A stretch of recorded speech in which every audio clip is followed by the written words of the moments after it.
ចានអើយរះភ្លឺត្រចង់វងចានផោផងអែបអង្គ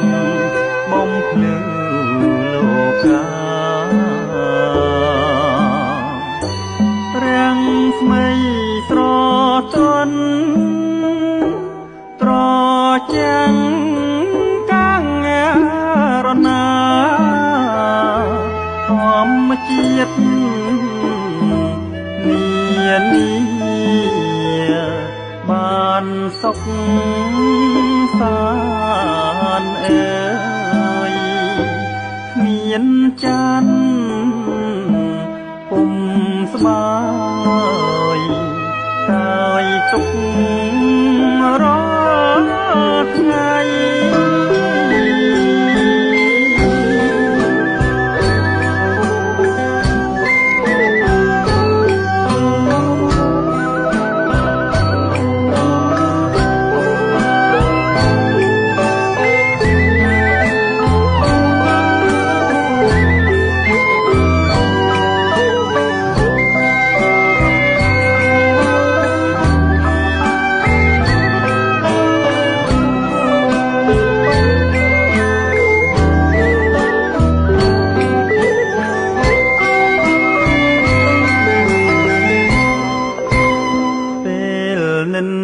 ស្រី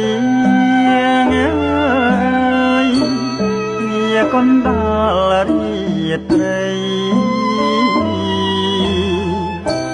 ក្រៀមក្រំហារតី